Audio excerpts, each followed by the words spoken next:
Previous video में हमने देखा कि पब्लिक एडमिनिस्ट्रेशन एक आर्ट है, लेकिन अब हम इसको प्रूव करने की कोशिश करेंगे कि पब्लिक एडमिनिस्ट्रेशन जो है वो साइंस नहीं है। कुछ ऑथर्स हैं, उनका मानना है कि पब्लिक एडमिनिस्ट्रेशन साइंस नहीं है। पब्लिक एडमिनिस्ट्रेशन साइंस क्यों नहीं है, इसके कुछ रीज़न देखते हैं। एक ऑथर थे जिनका नाम था चार्ल्स ए बियर्ड। उन्होंने एक बार एक टर्म कॉइन की जिसका नाम उन्होंने दिया साइंस ऑफ एडमिनिस्ट्रेशन।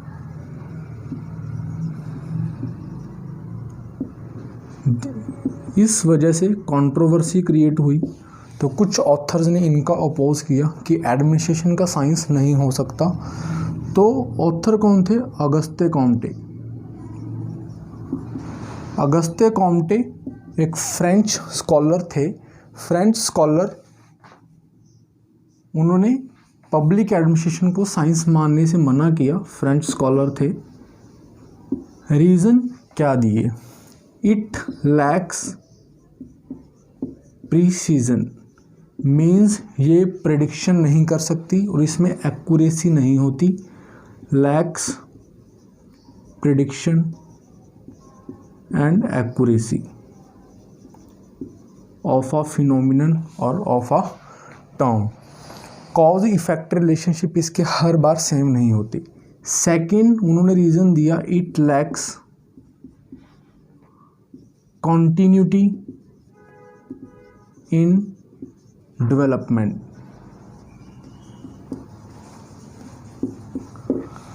उनका मानना था कि जैसे साइंस कंटिन्यूसली डेवलपमेंट करती रहती है, एक फिनोमिनन को इम्प्रूव करने के लिए वो साइंटिस्ट एक्सपेरिमेंट्स करते रहते हैं और इसमें कुछ नई चीज़ें ऐड होती रहती हैं। पब्लिक एडमिनिस्ट्रेशन में ऐसा कुछ नहीं है, जहाँ वहाँ पे आप एक्सपेरिमेंट्स करके इसको डेवलप नहीं कर सकते।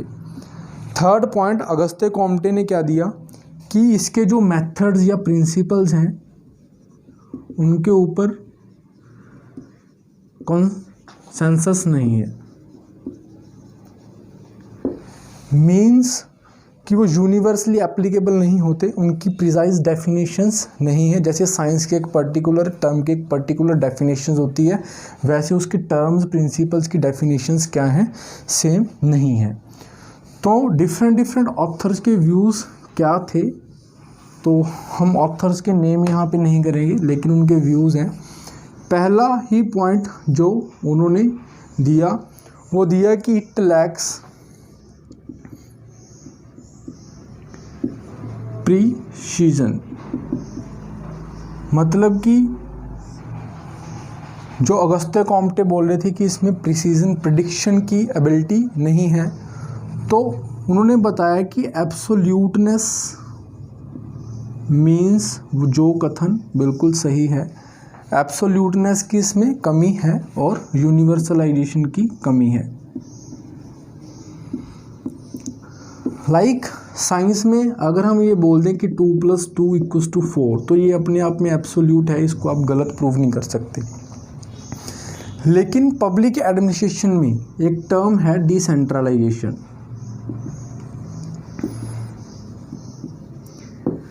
डिसेंट्रलाइजेशन के पहले तो डेफिनेशन के ऊपर ही कंसेंसस नहीं है कि डिसेंट्रलाइजेशन किस बिहाफ पे होनी चाहिए और उसका लेवल क्या होना चाहिए।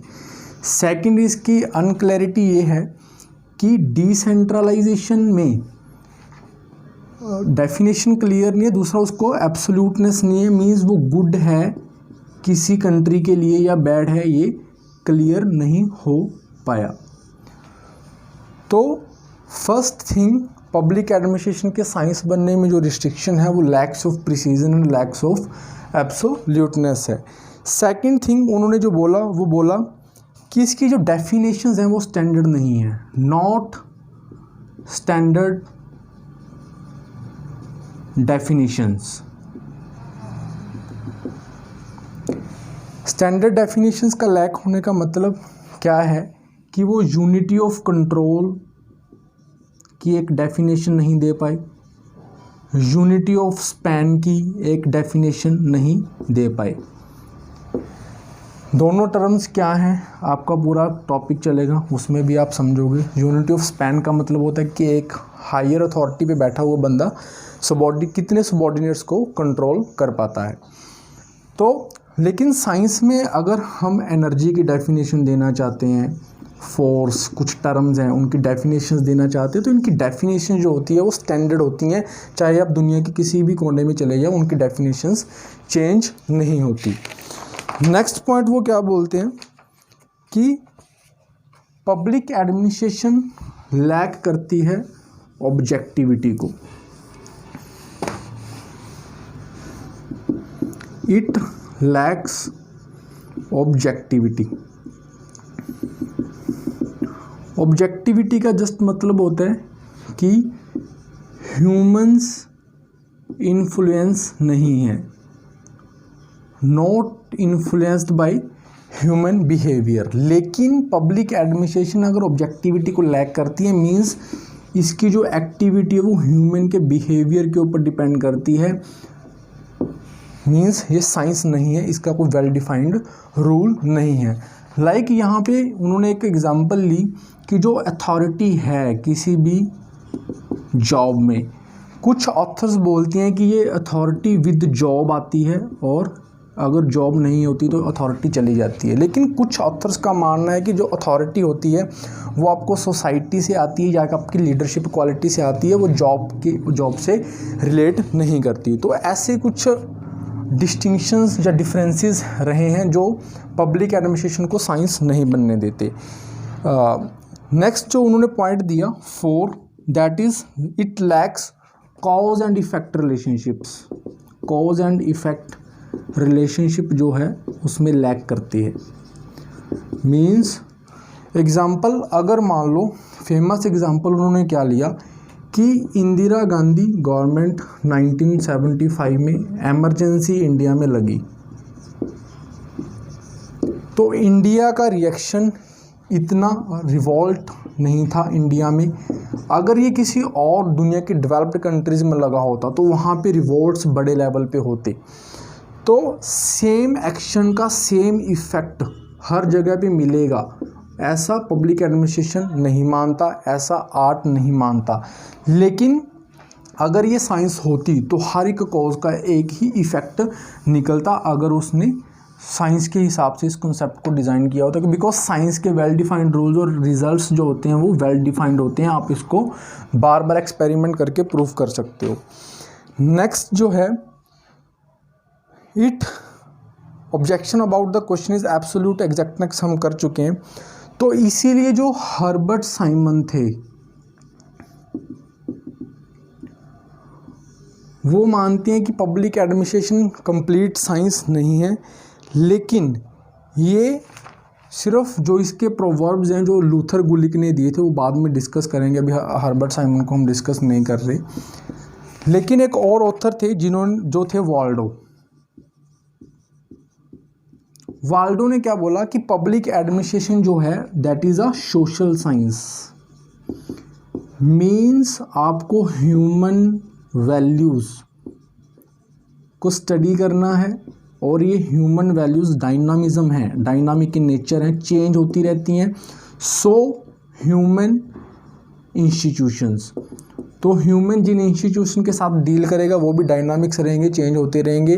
तो वाल्डो इसीलिए बोलते थे कि ये साइंस है लेकिन सोशल साइंस है, जिसमें आपको ह्यूमंस की values that is judgement, knowledge, creativity, value, free wills, ये आपको स्टडी करनी पड़ेंगी।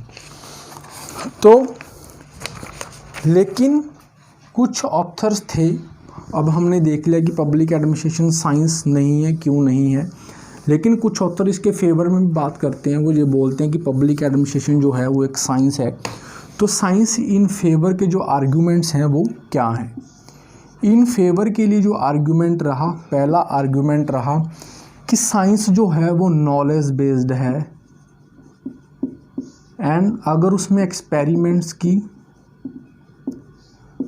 नीड है तो हम पब्लिक एडमिनिस्ट्रेशन में भी कर सकते हैं, लेकिन रिस्ट्रिक्टेड एरियाज, इन रिस्ट्रिक्टेड एरियाज़ में हम एक्सपेरिमेंट कर सकते हैं, कुछ ऑथर्स का ये मानना था। नेक्स्ट पॉइंट इसमें जो दिया गया वो लूथर गुलिक ने दिया। उसने बोला एक टर्म दी POSDCORB। उसने बोला कि हर एक ऑर्गेनाइजेशन में प्लानिंग, ऑर्गेनाइजेशन, स्टाफिंग, ये हम आपके फर्स्ट टॉपिक में कर चुके हैं, ये एक्टिविटीज़ करनी पड़ती हैं और ये विदाउट साइंस नहीं होती। इस चीज़ की एक साइंस है, बजटिंग की एक साइंस है, बजट कैसे बनेगा, स्टाफिंग की एक साइंस है, स्टाफ को रिक्रूट करना, ट्रेनिंग करना, वो दैट इज़ एक साइंस है। तो लूथर गुलिक ने ये टर्म कॉइन करके पब्लिक एडमिनिस्ट्रेशन को साइंटिफिक नेचर के बिल्कुल क्लोज लाके खड़ा कर दिया और उसने यही बोला था। अपना ये टर्म किस आर्टिकल में कॉइन की, papers on the science of administration.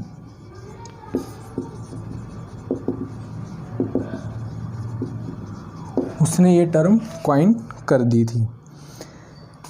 इसके अलावा उनका ये मानना था, जो हम पहले स्टडी करके हटे हैं, कि पब्लिक एडमिनिस्ट्रेशन डायनामिक्स स्टडी है किसकी, ह्यूमन बिहेवियर की, और इस बिहेवियर को हम साइंटिफिक तरीके से स्टडी कर सकते हैं। वो आप आने वाले आपके नेक्स्ट टॉपिक्स में देखोगे, आपको ज़्यादा क्लियर हो जाएगा।